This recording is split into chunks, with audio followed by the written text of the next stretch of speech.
Hello friends, இப்போ இந்த வீடியோவில் என்ன பார்க்க போகிறோம் அப்படின்னு பார்த்தீங்கன்னா 23/07/2020 Hindu news paper news analysis பார்க்க போகிறோம். இதில் ஏதாவது உங்களுக்கு டவுட் இருந்ததுன்னா உங்களுக்கு கீழே டிஸ்கிரிப்ஷனில் எங்கள் டெலகிராம் குரூப் லிங்க் இருக்குது, அதில் ஜாயின் பண்ணிக்கோங்க. அண்ட் உங்களுக்கு இந்த பிடிஎஃப் வேணுனாலும் அந்த குரூப்பில் ஜாயின் பண்ணிக்கோங்க. அண்ட் சில பேருக்கு இந்த பிடிஎஃப் அந்த குரூப் லிங்க் ஒர்க் ஆகிறதில்ல, ஸோ அதனால் என்னோடய ஃபோன் நம்பர் கீழே கொடுத்துருக்கேன், அதுக்கு மெசேஜ் அனுப்புங்க, உங்களை குரூப்பில் ஆட் பண்ணுறேன். ஸோ அதை தவிர வேறு எந்த டவுட் இருந்தாலும் நீங்கள் அந்த குரூப்பில் கேட்கலாம். ஸோ இந்த இதில் ஃபஸ்ட்டு என்ன பார்க்க போகிறோம் அப்படின்னா, நேற்று வீடியோஸில் கேட்டிருந்த எக்கனாமிக் ரிலேட்டட் டவுட் கேட்க போகிறோம். ஸோ அதில் என்னென்னலாம் கேட்டிருந்தாங்கன்னா மொத்தம் 4 டவுட் கேட்டிருந்தாங்க. ஒன்று என்னென்னா ஃபிஸ்கல் பாலிசி, இன்னொன்று என்ன அப்படின்னு பார்த்தீங்கன்னா உங்களுக்கு இன்சால்வென்சி அண்ட் பேங்க்ரப்சி கோடு பற்றி கேட்டிருந்தாங்க, அதாவது ஐபிசி கோடு அப்படின்னு சொல்லுவோம். அதுக்கடுத்து என்ன அப்படின்னு பார்த்தீங்கன்னா இன்க்ளூசிவ் க்ரோத் அப்படின்றத பற்றி கேட்டிருந்தாங்க. நெக்ஸ்ட்டு என்ன அப்படின்னு பார்த்தீங்கன்னா உங்களுக்கு பேட்டன் ரேட்டை பற்றி கேட்டிருந்தாங்க. ஓகேங்களா? ஸோ இன்றைக்கி நான் 2 மட்டும்தான் எடுக்க போகிறேன். ஒன்று ஃபிஸ்கல் பாலிசி, இன்னொன்று இன்க்ளூசிவ் க்ரோத்து. ஸோ பேட்டன் ரேட்ஸை பற்றியும் ஐபிசி பற்றியும் உங்களுக்கு நாளைக்கு வீடியோவில் அப்லோட் பண்ணுவோம். ஸோ நீங்கள் டவுட் இனிமேல் நாளைக்கு வீடியோவில் கேளுங்க, இன்றைக்கி வீடியோவில் கேட்காதீங்க. கேட்டிங்கன்னா மிஸ் ஆகிறதுக்கு சான்ஸ் இருக்குது. ஸோ நாளைக்கு இந்த பர்டிகுலர் 2ஐயும் அப்லோட் பண்ணதுக்கப்புறமா நீங்கள் என்ன பண்ணுங்கள், டவுட் கேளுங்க. ஸோ இன்றைக்கி ஃபஸ்ட்டு ஃபிஸ்கல் பாலிசினா என்னென்னு பார்க்கலாம். அண்ட் சில பேருக்கு இந்த இதெல்லாம் தெரியும் அப்படின்னா டைரெக்டாக ஒரு 5 நிமிஷம் கிராஸ் பண்ணி போனீங்க அப்படின்னாலே உங்களுக்கு நியூஸ் அனாலிசிஸ் வந்துடும். ஸோ நீங்கள் அதை கேட்டுக்கலாம், இதை நீங்கள் ஸ்கிப் பண்ணிடலாம். ஓகேங்களா? சரி, ஃபஸ்ட்டு ஃபிஸ்கல் பாலிசினா என்னன்னு பார்க்கலாம். ஃபிஸ்கல் பாலிசி அப்படின்றது என்ன அப்படின்னு பார்த்தீங்கன்னா, ஒரு கவர்மெண்ட் இருக்காங்க அப்படின்னு வைங்களேன், அந்த கவர்மெண்ட்டோட ஸ்பெண்டிங் எவ்வளோ இருக்கணும். ஓகேங்களா? அந்த கவர்மெண்ட் எவ்வளோ ஒரு வருஷத்தில் ஸ்பெண்ட் பண்ணணும் அண்ட் எவ்வளோ ஒரு வருஷத்தில் ரெவன்யூ, ஓகேங்களா, அதுக்கு வருமானம் வரணும் அப்படின்றத பற்றி தீர்மானிக்கக்கூடியது தான் ஃபிஸ்கல் பாலிசி அப்படின்னு சொல்லுவோம்.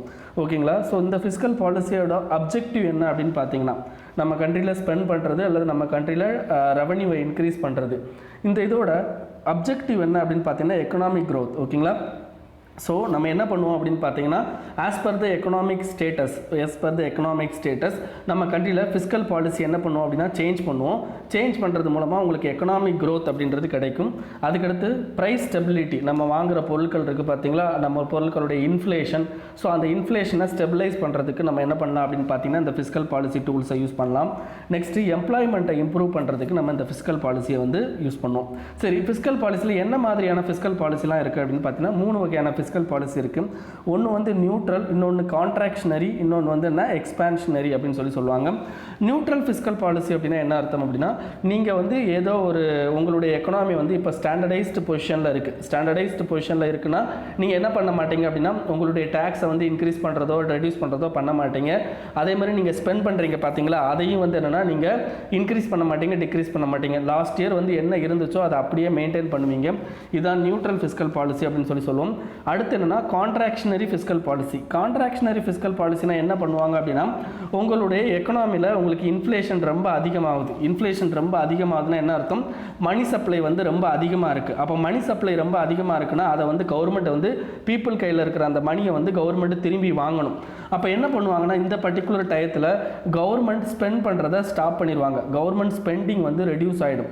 ஸோ கவர்மெண்ட் ஸ்பெண்டிங் ரெடியூஸ் ஆகிட்டு ஆட்டோமேட்டிக்காக என்ன பண்ணுவாங்கன்னா டேக்ஸை இன்க்ரீஸ் பண்ணிடுவாங்க. டேக்ஸை இன்க்ரீஸ் பண்ணும்போது என்ன பண்ணும், நீங்கள் கையில் இருக்கிற அமௌண்ட்டை டேக்ஸாக பே பண்ண வேண்டியிருக்கும். ஸோ நீங்கள் டேக்ஸை பே பண்ணுறதுனால உங்கள் கையில் அமௌண்ட் குறையினதுனால இன்ஃப்ளேஷன் நமக்கு கம்மியாகும். ஸோ என்ன ஆகும் அப்படின்னா எக்கனாமிக்கில் கான்ட்ராக்ஷனரி வர ஆரம்பிச்சிடும். ஸோ இதை தவிர என்ன அப்படின்னு பார்த்தீங்கன்னா உங்களுக்கு பேங்க் கடன் கொடுக்குறத ரெடியூஸ் பண்ணுவாங்க, அது கடன் கொடுக்குறதுல இன்ட்ரெஸ்ட் ரேட் பண்ணுவாங்க. அதெல்லாம் என்ன மானிட்டரி பாலிசி. ஓகேங்களா? ஸோ நம்ம பார்க்குறது fiscal policy. So fiscal policy it is related to government. ஓகேங்களா? கவர்மெண்ட் என்னென்ன முடிவெல்லாம் எடுக்கிறாங்களோ அதுதான் ஃபிஸ்கல் பாலிசி. ஓகேங்களா? ஸோ இதுதான் கான்ட்ராக்ஷனரி ஃபிஸ்கல் பாலிசி அப்படின்னு சொல்லுவோம். அடுத்து என்ன அப்படின்னு பார்த்தீங்கன்னா expansionary fiscal policy. Expansionary fiscal பாலிசினா நம்ம கண்ட்ரியில் என்ன க்ரோத் ரேட் ரொம்ப கம்மியாக இருக்கும். ஸோ அப்போ பீப்புள் கையில் காசு கம்மியாக இருக்குது, அதனால டிமாண்ட் ரொம்ப கம்மியாக இருக்குது. அப்போ அந்த டிமாண்டை இன்க்ரீஸ் பண்ணுறதுக்காண்டி பீப்புள் கையில் காசை இன்க்ரீஸ் பண்ணணும். அதனால் என்ன பண்ணுவாங்க அப்படின்னா டேக்ஸை ரெடியூஸ் பண்ணுவாங்க. கவர்மெண்ட் நிறையா ஸ்பெண்ட் பண்ணுவாங்க. அப்படி ஸ்பெண்ட் பண்ணும்போது பீப்புள் கையில் நிறைய அமௌண்ட் போகும். ஸோ இதனால் எக்கனாமி இம்ப்ரூவ் ஆகும். ஓகேங்களா? ஸோ சரி, இந்த ஃபிஸ்கல் பாலிசிக்கு நம்ம என்ன சொன்னோம், 3 வகையான பாலிசி சொன்னோம். சரி, இந்த 3 வகையான பாலிசியும் எந்தெந்த டூலை யூஸ் பண்ணி பண்ணுவாங்க.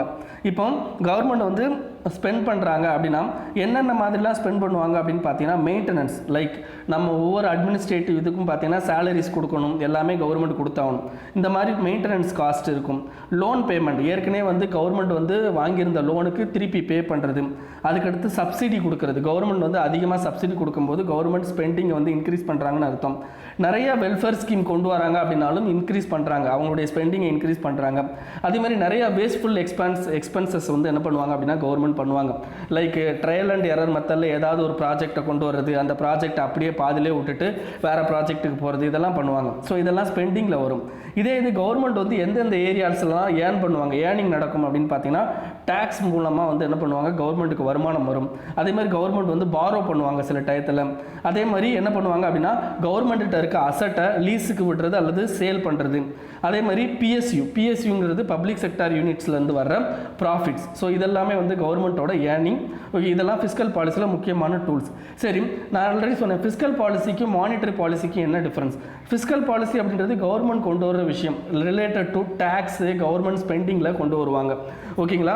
மானிட்டரி பாலிசி அப்படின்றது என்னன்னா ஆர்பிஐ கொண்டு வர்ற விஷயம். அந்த ஆர்பிஐயில் என்ன பண்ணுவாங்க அப்படின்னா பர்டிகுலராக நீங்கள் வந்து வாங்குற இன்ட்ரெஸ்ட் ரேட்டை இன்க்ரீஸ் பண்ணுறது, கடன் வாங்குற இன்ட்ரெஸ்ட் ரேட்டை இன்க்ரீஸ் பண்ணுறது, ரெடியூஸ் பண்ணுறது, இந்த மாதிரியான விஷயங்கள்லாம் என்னென்னா மானிட்டரி பாலிசியில் உங்களுக்கு வரும். சரி, இதுதான் வந்து என்னென்னா ஃபிஸ்கல் பாலிசியில் உங்களுக்கு ஓவரால் வியூ. ஓகேங்களா. இதுக்கடுத்து இன்க்ளூசிவ் growth அப்படின்றத பற்றி ஒருத்தங்க கேட்டிருந்தாங்க. இன்க்ளூசிவ் growth அப்படின்றது என்ன அப்படின்னு பார்த்தீங்கன்னா ஒரு வகையான எக்கனாமிக்கல் growth அப்படின்னு சொல்லலாம். இந்த எக்கனாமிக்கல் growthல என்ன இருக்கும் அப்படின்னு பார்த்தீங்கன்னா உங்களுக்கு எம்ப்ளாய்மெண்ட் ஆப்பர்ச்சுனிட்டிஸ் வந்து அதிகமாக இருக்கும். அந்த எம்ப்ளாய்மெண்ட் ஆப்பர்ச்சுனிட்டி அதிகமாக இருக்கிறதுனால நம்மளால் பாவர்ட்டியை ரெடியூஸ் பண்ண முடியும். விச் மீன்ஸ் நம்ம லோ லெவல் பீப்புளையும் என்னென்னா நம்மளுடைய மெயின் எக்கனாமிக்குள்ளே கொண்டு வர்றது அப்படின்றது தான் இன்க்ளூசிவ் growth. ஓகேங்களா. அதாவது லோ லெவல் பீப்புளில் இருக்கிறாங்க பார்த்தீங்களா, லோ லெவல் பீப்புள் அல்லது எக்கனாமிலேருந்து விடுபட்ட பீப்புள் அப்படின்னா என்ன, எக்கனாமிலேருந்து விடுபட்ட பீப்புள்னா என்னென்னா சம் இன்ஃபார்மல் எக்கனாமியில் வந்து ஒர்க் பண்ணிக்கிட்டு இருப்பாங்க. இப்போ நம்மளுடைய அக்ரிகல்ச்சரில் இன்ஃபார்மல் எக்கனாமி தான். ஓகேங்களா. ஃபார்மல் எக்கனாமினா அதுக்கு வந்து என்ன இருக்கும்னா பிஎஃப், இஎஸ்ஐ, கவர்மெண்ட் வந்து என்னென்னா சில ரூல்ஸ் அண்ட் ரெகுலேஷன் இதெல்லாம் போடுவாங்க. That is called formal economy. நம்மளுடைய கார்ப்பரேட் செக்டார்லாம் இருக்காங்க பார்த்தீங்களா, அவங்களாம் ஃபார்மல் எக்கனாமி. இன்ஃபார்மல் எக்கனாமினா அந்த அக்ரிகல்ச்சர், அதே மாதிரி சின்ன சின்ன எம்எஸ்எம்இலாம் இருக்காங்க பார்த்தீங்களா, அவங்களாம் இன்ஃபார்மல் செக்டார். அவங்களுக்கு வந்து இஎஸ்ஐ, பிஎஃப் இந்த மாதிரி சோஷியல் செக்யூரிட்டி எதுவுமே கிடையாது. வேஜ் வந்து அந்த பர்டிகுலர் கம்பெனிக்காரன் முடிவு பண்ணுறது, இந்த மாதிரியான நிறைய விஷயங்கள் வந்து இருக்கும். கவர்மெண்ட் வந்து அதிகமாக தலையிட முடியாது. ஸோ அவங்களையும் உள்ளே எடுத்துகிட்டு வந்து அவங்களையும் வந்து என்னன்னா growth-ஐ வந்து இம்ப்ரூவ் பண்ணுறது, அவங்களுக்கான growth-ஐ இம்ப்ரூவ் பண்ணுறது தான் இன்க்ளூசிவ் growth. ஓகேங்களா. அப்போ இட் மீன்ஸ் தே அதாவது லோ லெவல் பீப்புளுக்கு கூட என்ன பண்ணுவாங்க அப்படின்னு பார்த்தீங்கன்னா they can get essential service like health, education.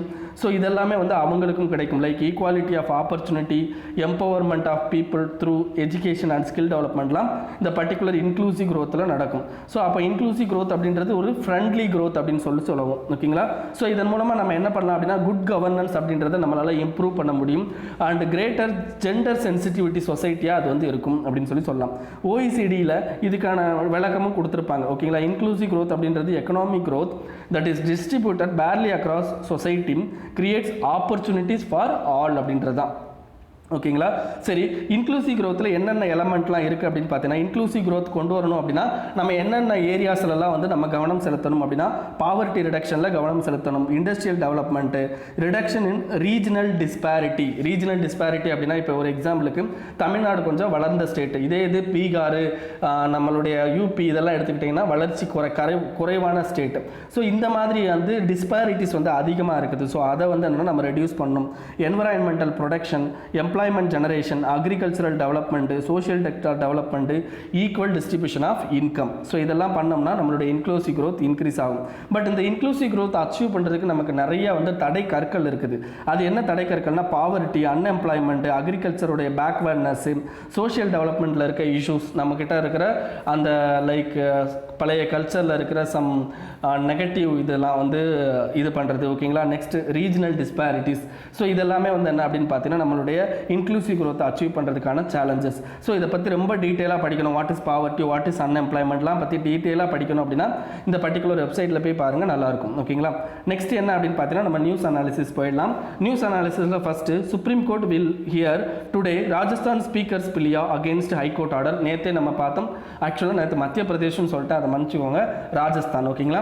So ராஜஸ்தானை பொறுத்த வரைக்கும் இப்போ நமக்கு என்ன போய்கிட்டு இருக்கு அப்படின்னா, அங்கேருந்து துணை முதல்வருக்கும் இடையில ஏற்பட்ட ப்ராப்ளத்தினால துணை முதல்வர் அண்ட் அவரை சேர்ந்த 18 எம்எல்ஏக்கள் வந்து அந்த கட்சியோட என்ன சொன்னாங்க அப்படின்னா, நாங்கள் முதலமைச்சருக்கு அகெயின்ஸ்டாக வந்து பேசியிருந்தாங்க. ஓகேங்களா? இதை கோர்ட்டுக்கு அவங்க கொண்டு போகும்போது என்ன சொல்லிட்டாங்க அப்படின்னு பார்த்தீங்கன்னா, ஹைகோர்ட்டுக்கு கொண்டு போனாங்க.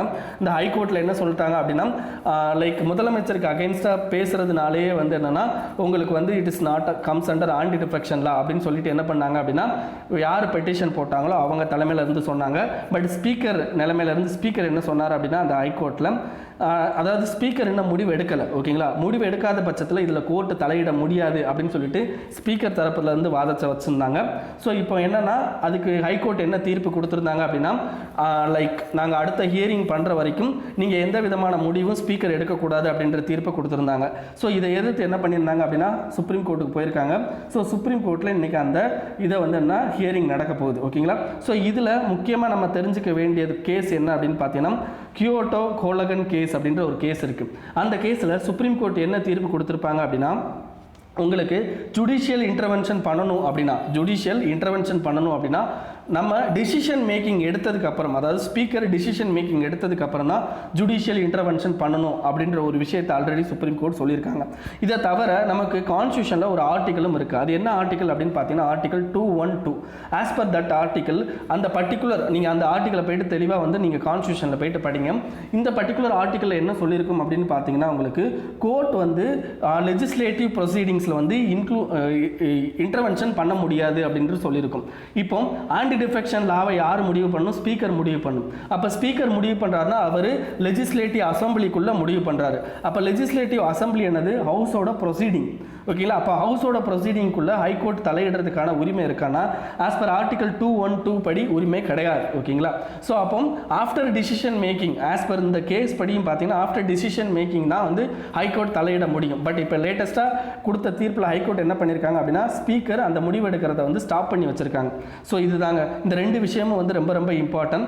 நான் இதை தவிர இதில் ப்ரிலிம்ஸை பொறுத்த வரைக்கும் உங்களுக்கு வந்து ஆர்டிகல் 212 வந்து ரொம்ப important. Mains point of view பொறுத்த வரைக்கும் இந்த particular case as well as பார்த்தீங்கன்னா ஆன்டி டிஃபெக்ஷன் லாவை பற்றி தெரிஞ்சுக்கணும். as well as ஸ்பீக்கருடைய நியூட்ரலிட்டியை பற்றி நீங்கள் வந்து கொஸ்டின் கேட்குற மாதிரியான இது வந்து நீங்கள் யோசிக்கணும். ஓகேங்களா? ஸ்பீக்கருடைய நியூட்ரலிட்டினா ஒரு எக்ஸாம்பிளுக்கு சொல்கிறேன். இப்போ ஒரு கட்சி இருக்காங்க, இப்போ நம்மளுடைய தமிழ்நாடு எடுத்துக்கிட்டிங்கன்னா, ஒரு அந்த ஸ்டேட் அசம்பிளியோட ஸ்பீக்கர் யார் அப்படின்னு பார்த்தீங்கன்னா, நமக்கு ஆள்ற கட்சியோட லைக் ஏடிஎம்கேயோட மெம்பர் தான் வந்து என்ன அப்படின்னு பார்த்தீங்கன்னா ஸ்பீக்கராக இருப்பார். அப்போ ஏதாவது ஏடிஎம்கேக்கு அகெயின்ஸ்டாக ஒரு விஷயம் வருது அப்படின்னா ஸ்பீக்கர் அங்கே நியூட்ரலாக முடிவெடுப்பாரா அல்லது ஏடிஎம்கேக்கு சாதகமாக முடிவெடுப்பாரா? As per constitutional requirement speaker should be neutral. But நமக்கு ஒரிஜினலாக அந்த மாதிரி நடக்குதா அப்படின்ற மாதிரி நீங்கள் திங்க் பண்ணுங்கள். ஓகேங்களா? ஸ்பீக்கருடைய நியூட்ரலிட்டியை பற்றியும் ஆன்டி டிஃபெக்ஷன் லால அவருடைய நியூட்ரல் திங்கிங்கை பற்றின விஷயங்கள் நீங்கள் மெயின்ஸில் வந்து யோசிக்க வேண்டியிருக்கும். ஓகேங்களா? ஸோ இதுதான். இதுக்கடுத்து என்ன அப்படின்னு பார்த்தீங்கன்னா, second article, India China not to use UAV at friction point. அதாவது என்னென்னு பார்த்தீங்கன்னா, இது மிலிட்ரி ரிலேட்டடில் இந்தியாவுக்கும் சைனாவுக்கும் நமக்கு பேச்சுவார்த்தை நடந்துகிட்டு இருக்கு. இப்போ அந்த கல்வான் வேலி இஷ்யூவை பொறுத்த வரைக்கும், போங்கோங் டிசோ லேக் அந்த ரெண்டு இதை பொறுத்த வரைக்கும் நமக்கு மீட்டிங் போய்கிட்டு இருக்கு. அந்த மீட்டிங்கில் ஒரு என்னன்னா யூஏவினா அன்மேன்ட் ஏரியல் வெஹிக்கிளை பற்றி பேசியிருக்காங்க. ஓகேங்களா? நமக்கு மிலிட்ரி யூஸ் பண்ணுறது, அதாவது மிலிட்ரி யூஸ் பண்ணுற அன்மேன்ட் ஏரியல் வெஹிக்கிளை பற்றி நமக்கு பிரச்சனை கிடையாது. ஓகேங்களா? இப்போ நிறைய அந்த கொரோனா வைரஸுக்கு இந்த மருந்து தெளிக்கிறதுக்கு, அதே மாதிரி கண்காணிக்கிறதுக்கு, இதுக்கெல்லாம் என்ன பண்ணுறாங்க அப்படின்னா அன்மேன்ட் ஏரியல் வெஹிக்கிளை போலீஸ் ஆஸ் வெல் அஸ் பார்த்தீங்கன்னா சுகாதாரத்துறை யூஸ் பண்ணுறாங்க. அப்போ அந்த அன்மேன்ட் ஏரியல் வெஹிக்கிள் யூஸ் பண்ணுறதுக்கு ஏதாவது ரூல்ஸ் அண்ட் ரெகுலேஷன் இருக்கா? ஏன்னா நீங்கள் அன்மேன்ட் ஏரியல் வெஹிக்கிள் மேலே வந்து இந்த அன்மேன்ட் ஏரியல் வெஹிக்கிள்னா நீங்கள் பார்த்தா உங்களுக்கு படம் புரியும். இந்த மாதிரியான படத்தெல்லாம் பார்த்துருப்பீங்க. இதெல்லாம் அன்மேன்ட் ஏரியல் வெஹிக்கிள் தான். ஓகேங்களா? இந்த பர்டிகுலர் வெஹிக்கிள் அப்படின்றது என்ன அப்படின்னு பார்த்தீங்கன்னா, உங்களுக்கு மேலே பறக்கும்போது நம்மளுடைய பர்டிகுலர் ஏரியாவிலேருந்து மேலே பறக்குது. அப்போ என்ன ஆகுது அப்படின்னா, நம்ம என்ன பண்ணுறோமோ அது கண்காணிப்பு கேமரா மூலமாக நம்மளை பார்க்குறதுக்கு சான்சஸ் இருக்குது. அப்புறம் நம்மளுடைய பிரைவேசி இதெல்லாம் வந்து அஃபெக்ட் ஆகுது, நம்மளுடைய ஃபண்டமெண்டல் ரைட்ஸ்லாம் அஃபெக்ட் ஆகிறதுக்கு சான்சஸ் இருக்குது. அப்போ இந்த பர்டிகுலர் யூஏவியை யூஸ் பண்ணுறதுக்கு லைக் மிலிட்ரியை தவிர நம்ம இந்தியாவுக்குள்ள மற்ற இடத்துல யூஸ் பண்ணுறதுக்கு there will be a rules and regulations. ஓகேங்களா? அந்த ரூல்ஸ் அண்ட் ரெகுலேஷன் அப்படின்றது பார்த்தீங்க அப்படின்னா உங்களுக்கு இந்த பர்டிகுலர் ஆர்டிக்கிளில் உங்களுக்கு மென்ஷன் ஆயிருக்கும். ஓகேங்களா? அந்த ரூல்ஸ் அண்ட் ரெகுலேஷன் 2020லேயே விட்டுருப்பாங்க. அந்த ரூல்ஸ் அண்ட் ரெகுலேஷன் நீங்கள் தெரிஞ்சுக்கணும். As well as director general of civil aviation ஒன்று ஒருத்தர் இருப்பார். அவர் தான் வந்து இந்த பர்டிகுலர் அன்மேண்ட் ஏரியல் வெஹிக்கிளுக்கு முக்கியமான ஆள். ஓகேங்களா? ஸோ இதில் மொத்தம் பார்த்தீங்க அப்படின்னா 5 category of unmanned aerial vehicle இருக்குது. அதில் nano, micro, small, medium, large. ஓகேங்களா? இந்த ஒவ்வொன்றுக்குமே வந்து என்னென்னா ஒவ்வொரு விதமான ரெகுலேஷன்ஸ் இருக்குது அதை யூஸ் பண்ணுறதுக்கு. அந்த ரெகுலேஷன்ஸை விடுறது அப்படின்றவங்க இந்த particular director general of civil aviation அப்படின்றவர். ஸோ இதை போய் பார்த்துக்கோங்க. உங்களுக்கு ப்ரிலிம்ஸ் பாயிண்ட் ஆஃப் வியூவில் இதெல்லாம் உங்களுக்கு கிடையாதுங்க. இதில் அந்த ஏரியாவை மட்டும் நான் ஆல்ரெடி சொன்னேன். இந்த கல்வான் வேலி, போங்கோங் டிசோ லேக்கு, காக்ரா ஹாட் ஸ்ப்ரிங்ஸ், இந்த 3 வந்து என்ன உங்களுக்கு ப்ரிலிம்ஸ் பாயிண்ட் ஆஃப் வியூவில் கேட்பாங்க. மெயின்ஸ் பாயிண்ட் ஆஃப் வியூவில் இந்தியா சைனா ரிலேஷன்ஷிப். இதை தவிர இவங்க அன்மேண்ட் ஏரியல் வெஹிக்கிளை பற்றி பேசியிருக்கிறதுனால உங்களுக்கு அன்மேண்ட் ஏரியல் வெஹிக்கிளை பற்றின பேசிக் ப்ரிலிம்ஸ் பாயிண்ட் ஆஃப் வியூவில் உங்களுக்கு கேள்வி கேட்கலாம். ஓகேங்களா? அப்போ இப்போ பார்த்தீங்க அப்படின்னா கரண்ட்டாக அந்த அன்மேண்ட் ஏரியல் வெஹிக்கிளோட யூசேஜ் வந்து அதிகமாகிருக்கு. ஓகேங்களா? ஸோ அப்போ அது ரிலேட்டடான மெயின்ஸ் கொஸ்டினும் உங்களுக்கு கேட்கறதுக்கான சான்சஸ் இருக்குது. ஓகேங்களா? உங்களுக்கு அது எங்கே கேட்பான் அப்படின்னா GS3ல கேட்கலாம். ஓகேங்களா? ஸோ அதுக்கடுத்து என்ன அப்படின்னு பார்த்தீங்கன்னா statues as deeply contested heritage அப்படின்னு சொல்கிறாங்க. ஸ்டாச்சூஸ்னால் எதை பற்றி பேசுகிறாங்கன்னா இந்த தலைவர்களுடைய சிலைகளை பற்றி பேசுகிறாங்க. இந்த தலைவர்களுடைய சிலையில் என்ன ஆகுது அப்படின்னு பார்த்தீங்கன்னா தலைவர்களுடைய சிலை அப்படின்னாலே தலைவர் அப்படின்னாலே நமக்கு வந்து என்னென்னா நமக்கு முந்தி காலத்தில் மக்களுக்காகவும் மக்களுடைய ப்ராப்ளத்துக்காகவும் போராடினவர் தான் நம்ம தலைவர் அப்படிம்போம். ஸோ அந்த தலைவர்களை வந்து நம்ம நிறையா பிரிக்கலாம். இந்த சுதந்திர போராட்ட தியாகிகள்னு பிரிக்கலாம், அல்லது என்னென்னா ஜாதி தலைவர்கள், மத தலைவர்கள் அப்படின்னு சொல்லிட்டு நிறையா பேர் இருக்கிறாங்க. அப்போ அந்த ஒவ்வொரு தலைவருக்கும் நம்ம என்ன பண்ணியிருக்கோம் அப்படின்னு பார்த்தீங்கன்னா அந்தந்த ஏரியாஸில் வந்து ஸ்டாச்சூஸை வந்து என்னென்னா நம்ம நிலைநிறுத்தி வச்சுருக்கோம். அந்த ஸ்டாச்சூஸ்னால நமக்கு என்ன ஆகுது அப்படின்னு பார்த்தீங்கன்னா நிறையா வந்து இஷ்யூஸ் வந்து இப்போ கிரியேட் ஆகிட்டு இருக்கு. அப்போ there will be a contestation அப்படின்னு சொல்லுவாங்க. அதாவது என்னென்னா some problems related to particular heritage. அந்த ஹெரிட்டேஜ் என்ன அப்படின்னு பார்த்தீங்கன்னா இந்த ஸ்டாச்சூஸ் தான். ஓகேங்களா? இப்போ எக்ஸாம்பிளுக்கு நம்ம இந்த காந்தி தாத்தாவோட ஸ்டாச்சு வந்து நம்ம வந்து என்ன பண்ணுறாங்க அப்படின்னா டிஃப்ரெண்ட் கண்ட்ரீஸில் வந்து நிறுவுறாங்க. அதே அம்பேத்கர் ஸ்டாச்சு இங்கே இருக்குது பார்த்தீங்களா, அதை நம்ம உடைக்கிறோம். அதே நேரத்தில் பெரியார் ஸ்டாச்சுவை நம்ம உடைக்கிறோம். அதே மாதிரி பார்த்தீங்கன்னா லிங்கன் ஸ்டாச்சு இருந்துச்சு, அதெல்லாம் வந்து உடைச்சாங்க நார்த் ஈஸ்டர்ன் ஸ்டேட்டில். ஓகேங்களா?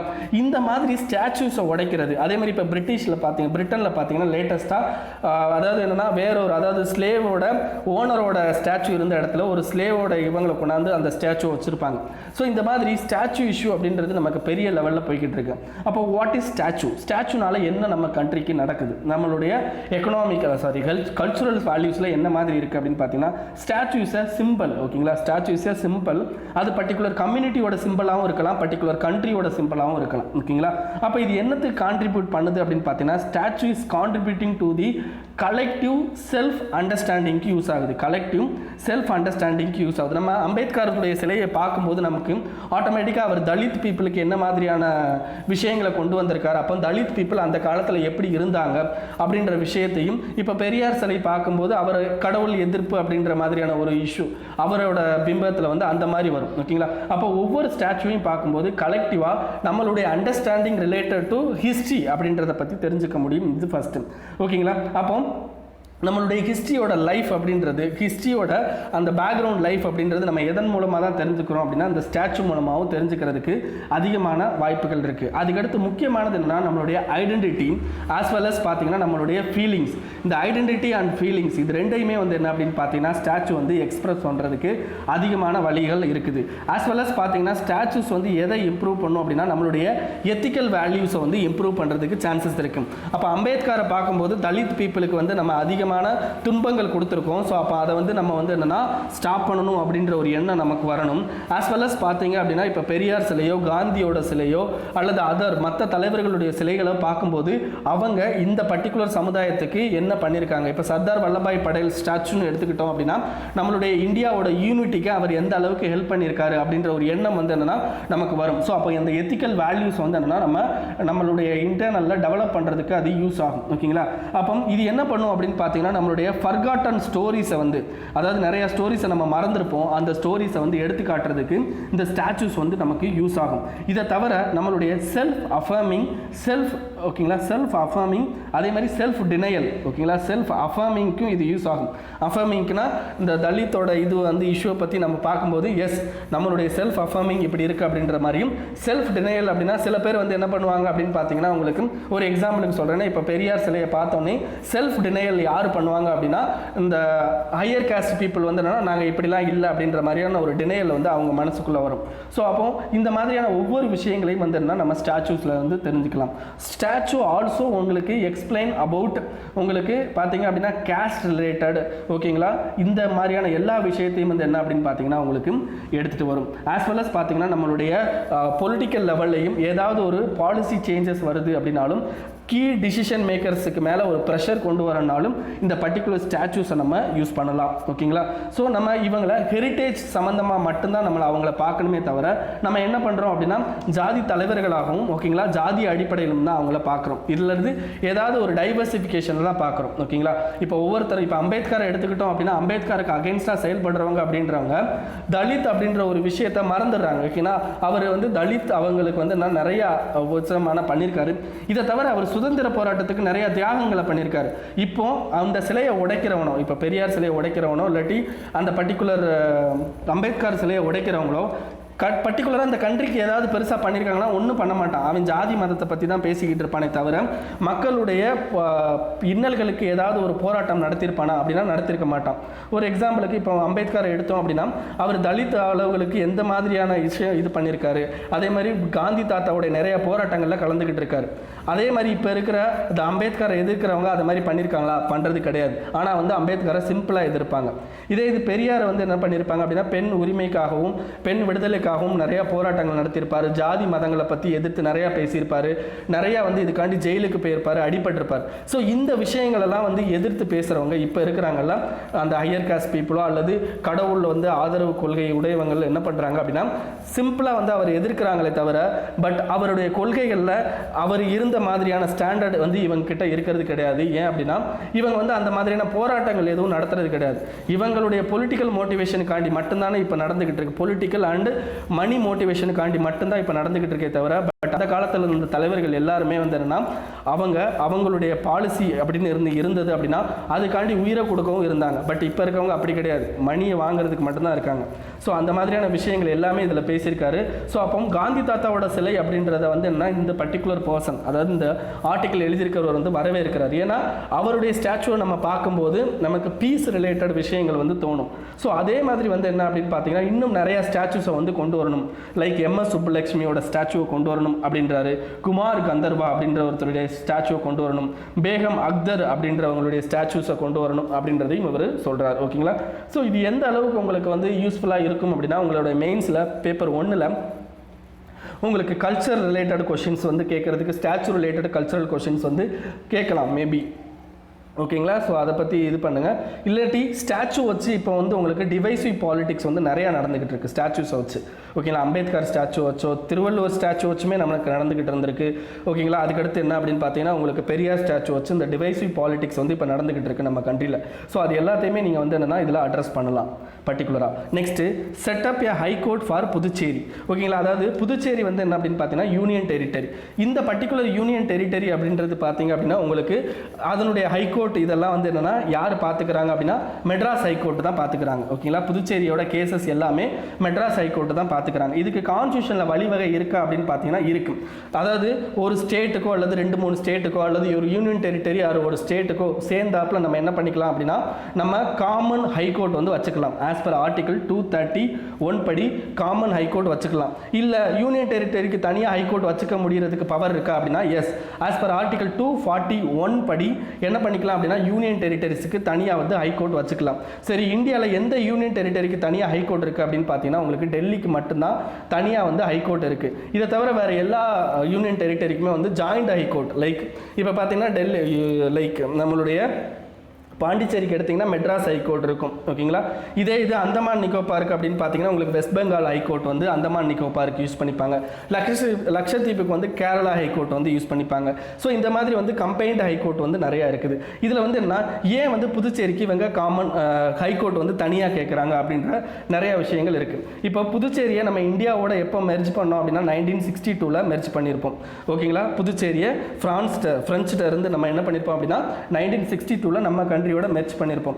ஸோ நம்ம கண்ட்ரியோட மெர்ஜ் பண்ணி கிட்டத்தட்ட 2017 பார்த்தீங்க அப்படின்னா நம்ம இந்த பர்டிகுலர் தனியான ஹைகோர்ட் வேணும் அப்படின்ற ஒரு கோஷம் வந்து அதிகமாக இருக்கும். ஈவன் வந்து நம்மளுடைய அவங்க புதுச்சேரியோட சீஃப் மினிஸ்டர் அவர்கள் கூட என்ன பண்ணியிருப்பாங்க அப்படின்னா தனியான ஒரு ஹைகோர்ட் வேணும் அப்படின்னு இருப்பாங்க. சரி, புதுச்சேரிக்கு ஏன் தனியாக ஹைகோர்ட் கொடுக்கணும்? What are all the reasons? ஓகேங்களா, அந்த ரீசன்ஸை வந்து என்னென்னா நான் உங்களுக்கு வரிசையாக சொல்கிறேன், நீங்கள் ஞாபகம் வச்சுக்கோங்க. ஃபஸ்ட்டு ரீசன் என்ன அப்படின்னு பார்த்தீங்கன்னா உங்களுக்கு புதுச்சேரி ஹைகோர்ட், ஓகேங்களா, புதுச்சேரிக்கு ஹைகோர்ட் இல்லாததுனால மெட்ராஸ் ஹைகோர்ட்டை தான் வந்து என்னென்னா அவங்க யூஸ் பண்ணுறாங்க. அப்போ மெட்ராஸ் ஹைகோர்ட்டுக்கு ஆக வேண்டிய அந்த அட்மினிஸ்ட்ரேட்டிவ் செலவு இருக்குது பார்த்தீங்களா, அந்த செலவை யார் பங்கு போட்டுக்கிறாங்க அப்படின்னா தமிழ்நாடும் புதுச்சேரியும் பங்கு போடுறாங்க. அப்போ புதுச்சேரி வந்து என்னென்னு பார்த்தீங்கன்னா உங்களுக்கு ஒரு சின்ன யூனியன் டெரிட்டரி, பட் தமிழ்நாடு அப்படின்றது மிகப்பெரிய ஸ்டேட். அப்போ ரெண்டு பேருமே வந்து என்னென்னா பங்கு போடும்போது புதுச்சேரிக்கு நிறைய காஸ்ட் வந்து வேஸ்ட் ஆகுது. ஓகேங்களா, காஸ்ட் வந்து வேஸ்ட் ஆகுது. அப்போ புதுச்சேரிக்குன்னு தனியாக ஒரு ஹைகோர்ட் கிரியேட் பண்ணாங்க அப்படின்னா அவங்களுடைய அட்மினிஸ்ட்ரேட்டிவ் காஸ்ட் அப்படின்றது வெரி வெரி லெஸ். அப்போ அது வந்து அவங்களுக்கு மிகப்பெரிய லெவலில் ஃபிஸ்கலில் யூசேஜ் ஆகும் அப்படின்றாங்க ஃபர்ஸ்ட். செகண்ட் என்னன்னா, ஆஸ் பர் கான்ஸ்டியூஷன் படி என்ன அப்படின்னு பார்த்தீங்கன்னா, அதாவது ஹைகோர்ட் வந்து பிரின்சிபால் சீட்னா இப்போ மெட்ராஸ் ஹைகோர்ட் பிரின்சிபால் சீட்னா மெட்ராஸ், சென்னை தான். அப்போ சென்னையில் வந்து இது இருக்குன்னா பர்டிகுலர் ஹைகோர்ட் இருக்குது அப்படின்னா சென்னை வந்து தமிழ்நாட்டில் இருக்கிற ஒரு பர்டிகுலர் டிஸ்ட்ரிக்ட். அப்போ எந்த ஏரியாவில் வந்து அந்த பர்டிகுலர் ஹைகோர்ட் இருக்கோ அந்த பர்டிகுலர் ஸ்டேட்டு தான் அவங்களுடைய அட்மினிஸ்ட்ரேட்டிவ் காஸ்ட்டை பார்த்துக்கணும். பட் என்னன்னா இப்போ வந்து புதுச்சேரியும் வந்து அந்த அட்மினிஸ்ட்ரேட்டிவ் காஸ்ட்டை பார்த்துக்கிறாங்க. ஆஸ் வெல் அஸ் பார்த்தீங்கன்னா புதுச்சேரி அப்படின்றது யூனியன் டெரிட்டரி. அப்போ யூனியன் டெரிட்டரி ரிலேட்டடாக ஒரு அட்மினிஸ்ட்ரேட்டிவ் காஸ்ட் வருது அப்படின்னா அதை யார் பார்த்துக்கணும் அப்படின்னா உங்களுக்கு government of India, consolidated fund of இந்தியாவில் இருந்தால் எடுத்து கொடுக்கணும். பட் இன்ன வரைக்கும் என்னன்னா புதுச்சேரி கவர்மெண்ட் தான் என்ன பண்ணிக்கிட்டு இருக்காங்கன்னா அட்மினிஸ்ட்ரேட்டிவ் காஸ்ட் கொடுத்துக்கிட்டு இருக்காங்க அப்படின்றது இதில் சொல்லியிருக்காங்க. ரெண்டாவது என்ன அப்படின்னு பார்த்தீங்கன்னா உங்களுக்கு, மூணாவது என்ன அப்படின்னு பார்த்தீங்கன்னா உங்களுக்கு பெண்டிங் ஆஃப் கேசஸ் வந்து பெண்டிங் வந்து ரொம்ப அதிகமாக இருக்குது. ஒரே ஹைகோர்ட் வந்து ரெண்டு இதை பார்த்துக்கிறதுனால உங்களுக்கு பெண்டிங் ஆஃப் கேசஸ் அதிகமாக இருக்குது. அப்போ புதுச்சேரிக்குன்னு தனியாக ஹைகோர்ட் கொண்டு வரும்போது நமக்கு பெண்டிங் கேசஸ் வந்து நிறையா ரெடியூஸ் ஆகும். ஓகேங்களா, இதை தவிர என்ன அப்படின்னு பார்த்தீங்கன்னா நிறையா ஸ்டேட்டுக்கு கொடுத்துருக்கிற ஹைகோர்ட், இப்போ கோவாவுக்கு தனியாக ஹைகோர்ட் இருக்குது, சிக்கிமுக்கு இருக்குது, மணிப்பூருக்கு இருக்குது. பட் இந்த 3 ஸ்டேட்டையும் கம்பைன் பண்ணி அவங்களுடைய கேசஸோட அளவு இருக்குது பார்த்தீங்களா, எண்ணிக்கை நம்பர் ஆஃப் கேசஸ் இருக்குது பார்த்தீங்களா, அதை விட 4 மடங்கு அதிகமாக எங்கே வருது அப்படின்னு பார்த்தீங்கன்னா புதுச்சேரியில் கேசஸ் வருது. அப்போ இந்த சின்ன சின்ன ஸ்டேட்டுக்கே ஹைகோர்ட் கொடுத்துருக்கும் போது இதை விட 4 மடங்கு, அதாவது இந்த 3 ஸ்டேட்டையும் சேர்த்து வர்ற கேசஸை விட 4 மடங்கு அதிகமாக வர்ற கேஸ் வந்து புதுச்சேரியில் இருக்கிறப்போ புதுச்சேரிக்கு ஏன் தனியாக வந்து கேஸ் கொடுக்கக்கூடாது, ஹைகோர்ட் வந்து கொடுக்கக்கூடாது அப்படின்றது. ஓகேங்களா, இதுக்கு அடுத்து என்ன அப்படின்னு பார்த்தீங்கன்னா உங்களுக்கு நீங்கள் வந்து என்ன ஆகுது அப்படின்னு பார்த்தீங்கன்னா உங்களுக்கு சென்னையில் வந்து ஹைகோர்ட் இருக்கிறதுனால இப்போ சதர்ன் ஸ்டேட்டில், நம்ம ஸ்டேட்டில் சதர்ன் டிஸ்ட்ரிக்டில் லைக் கன்னியாகுமரி, திருநெல்வேலி, மதுரை இந்த ஏரியாவில் இருக்கிறவங்க ரொம்ப தூரம் ட்ராவல் பண்ணி சென்னைக்கு வர வேண்டி இருக்குன்றதுனால நம்ம என்ன பண்ணியிருப்போம் அப்படின்னா மதுரையில் ஒரு பிரான்ச்சை வந்து ஆரம்பிச்சிருக்கோம், ஹைகோர்ட்டோட பிரான்ச். அது மாதிரி பாண்டிச்சேரியில் இருக்கிறவங்களும், பாண்டிச்சேரியில் பார்த்தீங்கன்னா காரைக்கால், ஏனம் அந்த ஏரியாவில் இருக்கிறவங்களாம் ரொம்ப தூரம் ட்ராவல் பண்ணி மெட்ராஸ் ஹைகோர்ட்டுக்கு வரணும். அப்போ ஏன் வந்து பாண்டிச்சேரிக்கு தனியாக இருக்கக்கூடாது? ஏன்னா மதுரைக்கு வந்து ஒரு பெரிய ஒரு ஸ்டேட்டுக்குள்ள 2 ஹைகோர்ட் கொண்டு வரும்போது பாண்டிச்சேரின்னு ஒரு தனியாக ஒரு யூனியன் டெரிட்டரி இருக்கிறப்போ அதுக்கே வந்து ஒரு ஹைகோர்ட் கொண்டு வரக்கூடாது அப்படின்ற மாதிரியான கொஸ்டின் வந்து கேட்குறாங்க. ஓகேங்களா, இதை தவிர நிறையா ஸ்டேட் விட்டு, அதாவது பாண்டிச்சேரியை தவிர பாண்டிச்சேரியோடு சேர்ந்து என்ன பண்ணியிருப்பாங்க அப்படின்னு பார்த்தீங்கன்னா உங்களுக்கு மற்ற இதுக்கெல்லாம் வந்து ஸ்டேட் விட்டு கொடுத்துருப்பாங்க. ஸோ அவங்களுக்கெல்லாம் வந்து என்ன பண்ணுறீங்க அப்படின்னா ஹைகோர்ட் கொடுக்குறீங்க, அப்போ அது மாதிரி எங்களுக்கும் ஹைகோர்ட் கொடுங்க அப்படின்றாங்க. இதை தவிர என்ன அப்படின்னு பார்த்தீங்கன்னா டெல்லிக்கு ஹைகோர்ட் இருக்குது. அப்போ டெல்லிக்கு ஹைகோர்ட் இருக்கிற பட்சத்தில் ஏன் பாண்டிச்சேரிக்கு இருக்கக்கூடாது அப்படின்னு சொல்லி கொஸ்டின் கேட்குறாங்க. இதெல்லாம் தான் ரீசன்ஸ். ஓகேங்களா, நான் வரிசையாக பாயிண்ட் வருஷம் சொல்லிட்டு இருக்கேன், அது எல்லாமே நோட் பண்ணிக்கோங்க. இதை தவிர யார் வந்து இதை அப்போஸ் பண்ணுறாங்க, யார் வந்து இந்த பர்டிகுலர் விஷயத்தை அப்போஸ் பண்ணுறாங்க அப்படின்னா இந்த லாயருக்கு வந்து இருக்கிற அசோசியேஷன், பார் அசோசியேஷன். ஏன்னா இப்போ மெட்ராஸ் ஹைகோர்ட்டை பிரிச்சுட்டாங்கன்னு வைங்களேன், பாண்டிச்சேரி ஹைகோர்ட் மெட்ராஸ் ஹைகோர்ட்னு பிரிச்சுட்டாங்கன்னா ஒருத்தர் மெட்ராஸ் கோர்ட்டோட அசோசியேஷனில் இருக்கார் அப்படின்னா அவரால் பாண்டிச்சேரி கோர்ட் இதுக்கு போக முடியாது, அங்கே போய்ட்டு அசோசியேஷனில் போய்ட்டு மெம்பர் ஆகணும். அப்போ என்ன ஆகுது அப்படின்னா இங்கே இருக்கிற வக்கீலுங்க வந்து பாதிக்கப்படுவாங்க. ஸோ அதனாலே இந்த பார் அசோசியேஷன் என்ன பண்ணுறாங்க அப்படின்னா இந்த மாதிரி கோர்ட்டை தனியாக பிரிக்கிறத வந்து அப்போஸ் பண்ணுறாங்க. ஓகேங்களா, ஸோ இதுதான் ஒரே ஒரு அப்போசிஷன். அதுக்கடுத்து என்ன அப்படின்னு பார்த்தீங்கன்னா ஜஸ்டிஸ் ஸ்லோ பட் ஷுவர். அதாவது இப்போ லேட்டஸ்ட்டாக வந்து என்ன அப்படின்னு பார்த்தீங்கன்னா உங்களுக்கு இந்த உத்தரப்பிரதேஷில் ஒரு கேஸ் நடந்துக்கிட்டு இருந்திருக்கும் ரொம்ப வருஷமாக. ஓகேங்களா, கிட்டத்தட்ட 35 வருஷமாக நடந்துக்கிட்டு இருக்கும். அது எங்கே நடந்த கேஸ்னால் ராஜஸ்தானில் நடந்த ஒரு ப்ராப்ளம். அதை வந்து உத்தரப்பிரதேசம் வந்து விசாரிச்சுக்கிட்டு இருந்தாங்க, உத்தரப்பிரதேஷ் கோர்ட்டில் வந்து விசாரிச்சுக்கிட்டு இருந்தாங்க. அதில் ஒரு 11 ஓகேங்களா 11 போலீஸ்காரங்க இன்க்ளூடிங் ஆஃப் டிஎஸ்பி ஓகேங்களா அவருக்கும் சேர்த்து இப்போ என்ன பண்ணியிருக்காங்க லைஃப் டேர்மில் உங்களுக்கு வந்து என்ன பண்ணியிருக்காங்க தண்டனை கொடுத்துருக்காங்க. அதாவது இது வந்து என்ன அப்படின்னு பார்த்தீங்கன்னா ஒரு டெத் ரிலேட்டட், அதுவும் என்கவுண்டர் டெத், அதாவது எக்ஸ்ட்ரா ஜுடிஷியல் கில்லிங் அப்படின்னு இவ்வளோ நாளாக பார்த்துக்கிட்டு இருந்தோம் பார்த்தீங்களா, அதில் ஒரு பாசிட்டிவ் இன்னும் இது அப்படின்னு பார்த்தீங்கன்னா இப்போ அந்த 11 போலீஸ்காரங்களுக்கு வந்து என்னென்னா லைஃப் டைம் தண்டனை கொடுத்துருக்குறாங்க. ஓகேங்களா, இது வந்து எக்ஸ்ட்ரா ஜுடிஷியல் கில்லிங்கில் ஒரு பாசிட்டிவான ஒரு விஷயம். ஆஸ் வெல் அஸ் பார்த்தீங்கன்னா ஆனால் ஜுடிஷியரி வந்து ரொம்ப ஸ்லோவாக பண்ணியிருக்காங்க. எனிவே நமக்கு ஜஸ்டிஸ் வந்து கிடச்சிருக்கு அப்படின்றத அந்த ஆர்டிக்கலில் சொல்கிறாங்க. எனிவே ஜுடிஷியரியோட டிலே அப்படின்றது நம்ம ஜஸ்டிஸை டிலே பண்ணுறதுக்கு ஈக்குவலைஸ்டான மீனிங். ஓகேங்களா, அந்த ஜுடிஷியரியோட டிலேயை வந்து கம்மி பண்ணணும் அப்படின்றத அந்த ஆர்டிக்கலில் பேசியிருக்காங்க. நெக்ஸ்ட் என்ன அப்படின்னு பார்த்தீங்கன்னா அனதர் ஃப்ரண்ட். இந்த அனதர் ஃப்ரண்ட் அப்படின்றது நம்ம நேற்று பார்த்தோம் அப்படின்னா பூட்டானில் இருக்க ஷாக்தேங் வைல்ட் லைஃப் சாங்சுரி, அந்த ஷாக்தேங் ஏரியாவை வந்து என்ன பண்ணுறாங்க அப்படின்னா டிஸ்பியூட்டட் ஏரியாவாக சைனா அறிவிச்சிருக்காங்க. ஏன்னா சைனாவுக்கு அதில் கிளைம் இருக்குது அப்படின்னு சொல்லி புதுசாக சைனா என்ன பண்ணுறாங்க அப்படின்னு பார்த்தீங்கன்னா உங்களுக்கு அந்த கிளைமை எடுத்துகிட்டு வராங்க. ஃபஸ்ட்டு எங்கே இந்த கிளைம் ஸ்டார்ட் ஆகிருக்கு அப்படின்னு பார்த்தீங்கன்னா உங்களுக்கு லாஸ்ட் இயர். ஓகேங்களா, லாஸ்ட் இயர் யூஎன்டிபியில் வந்து என்னென்னா ஒரு மீட்டிங் நடந்திருக்கும். அதில் ஷாக்தேங் வைல்ட் லைஃப் சாங்சுரிக்கு வந்து என்னென்னா அமௌண்ட் வந்து என்னென்னா பூட்டானுக்கு கொடுக்க இருப்பாங்க, அதை சைனா தடுத்திருப்பாங்க. இதுதான் ஃபஸ்ட்டாக கிளைம் பண்ண விஷயம். ஃபஸ்ட்டாக அந்த ஷாக்தேங் வைல்ட் லைஃப் சாங்சுரியில் எங்களுக்கு கிளைம் இருக்குன்னு உங்களுக்கு பூட்டான் கிளைம் பண்ண சைனா கிளைம் பண்ண ஃபர்ஸ்ட் இன்சிடென்ட். செகண்ட் இன்சிடென்ட் அப்படின்றது எப்போ அப்படின்னு பார்த்தீங்கன்னா லேட்டஸ்ட்டாக என்ன பண்ணியிருப்பாங்க அப்படின்னா 24 ரவுண்டு வந்து இதுக்கு முன்னாடி வந்து பூட்டானுக்கும் சைனாவுக்கும் வந்து கிளைம் போயிட்டு இருக்கும். அது எங்கே அப்படின்னா ஈஸ்டர்ன் பவுண்டரிஸ் லைக் சிக்கிம் ஏரியாஸில் வந்து அந்த பிரச்சனை போய்கிட்டு இருக்கும். ஆனால் அருணாச்சல் பிரதேஷ் ஏரியாவில் வந்து கேட்கவே இல்லை. பட் இப்போ புதுசாக அந்த கிளைமை வந்து என்னென்னா லாஸ்ட் இயர் வந்து கொண்டு வந்திருக்காங்க. அதே மாதிரி வந்து என்னென்னா இப்போ லேட்டஸ்ட்டாக வந்து என்ன நேற்று வந்து என்ன சொல்லியிருக்காங்க, முந்தானத்தை என்ன சொல்லியிருக்காங்கன்னா நாங்கள் வந்து ஒரு பேக்கேஜ் சொல்யூஷன் தரோம் பவுண்டரி இஷ்யூவுக்கு. ஸோ அதனால் அந்த பேக்கேஜ் சொல்யூஷனை ஏற்றுக்கிட்டு அந்த ஷாக்தேங் வைல்ட் லைஃப் சாங்சுரியோட இஷ்யூ வந்து பேசுவாங்க அப்படின்றத அவங்க சொல்கிறாங்க. இப்போ இந்த 3 இன்சிடெண்ட்டில் மட்டும்தான் இந்த பர்டிகுலர் ஏரியா வந்து என்னன்னா அவங்க தனக்கு சொந்தமானது அப்படின்ற மாதிரி பேசுகிறாங்க. ஓகேங்களா, ஸோ இப்போ பூட்டானை இது என்ன பண்ணுறாங்க அப்படின்னு பார்த்தீங்கன்னா ப்ரெஷரைஸ் பண்ணுறாங்க.